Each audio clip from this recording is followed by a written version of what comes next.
Oke, ada kabar baru yang penting banget nih buat Anda semua, para aparatur sipil negara di seluruh Indonesia. BKN baru aja ngeluarin aturan soal seragam batik Korpri. Nah, apa aja sih isinya? Kenapa ini penting? Yuk kita bedah bareng-bareng. Angka ini gede banget loh. Kebijakan ini dampaknya ke lebih dari 6,5 juta aparatur sipil negara di seluruh Indonesia. Jadi, ini benar-benar berlaku buat semua, dari yang di ibu kota sampai yang bertugas di daerah-daerah. Dan biar jelas ya, ini bukan sekedar wacana. Semuanya resmi, datang langsung dari surat edaran Kepala BKN. Dokumen inilah yang jadi dasar dari semua yang akan kita bahas kali ini. Oke, kita masuk ke bagian pertama, aturan seragam baru. Jadi, apa sih yang sebenarnya berubah buat para ASN? Intinya simpel banget sebenarnya. Sekarang, seluruh ASN tanpa terkecuali wajib mengenakan seragam batik Korpri di hari-hari yang udah ditentukan. Ini bukan lagi himbauan atau pilihan ya, tapi mandat nasional yang harus dipatuhi. Lantas, siapa aja yang kena aturan ini? Jawabannya semuanya. Cakupannya luas banget, mulai dari pegawai di Kementerian Pusat sampai teman-teman di pemerintah daerah. Gak ada bedanya juga antara PNS dan PPPK, semuanya wajib ikut. Bahkan rekan-rekan kita yang bertugas di luar negeri pun kena aturan ini. Nah, ini dia pertanyaan yang paling ditunggu-tunggu pastinya. Jadi, kapan aja nih saya harus pakai batik Korpri? Oke, mari kita lihat jadwalnya lebih detail. Oke, dicatat ya jadwalnya. Jadi, batik Korpri itu sekarang wajib dipakai setiap hari Kamis, terus setiap tanggal 17 juga wajib. Selain itu, tentu saja pas acara-acara besar kayak HUT Korpri, Hari Besar Nasional, dan juga acara-acara resmi Korpri lainnya.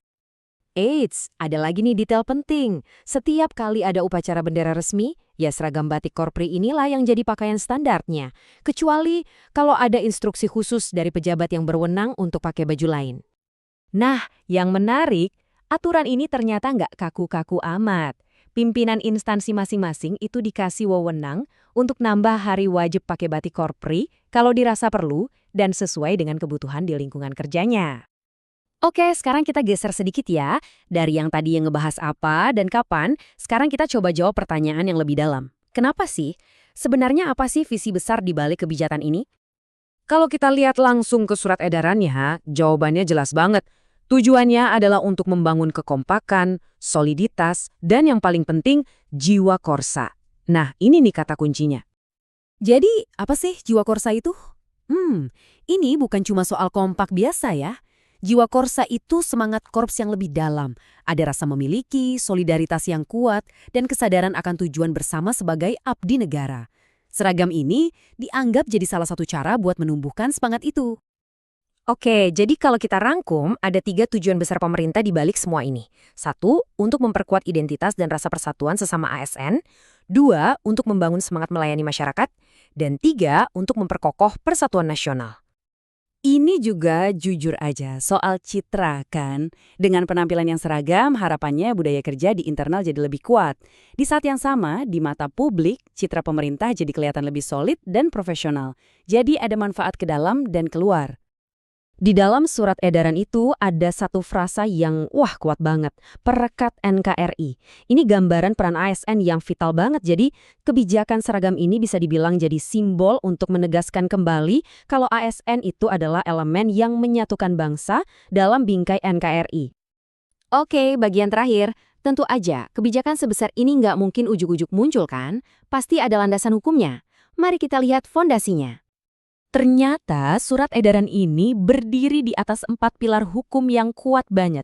Mulai dari Undang-Undang ASN yang paling baru, sampai keputusan Presiden tentang Korpri yang udah ada dari tahun 1971. Ini menunjukkan kalau akarnya sudah dalam. Artinya apa? Artinya, kebijakan ini tuh bukan sesuatu yang sifatnya dadakan.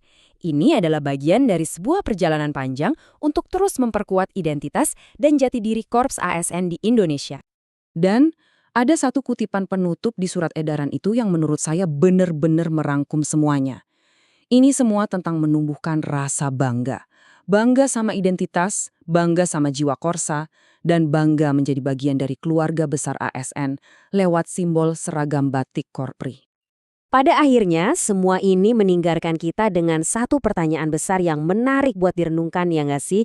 Apa benar, sehelai seragam, sebuah simbol visual, itu bisa benar-benar menyatukan birokrasi sebuah bangsa yang begitu besar dan beragam? Sebuah pertanyaan untuk kita pikirkan bersama.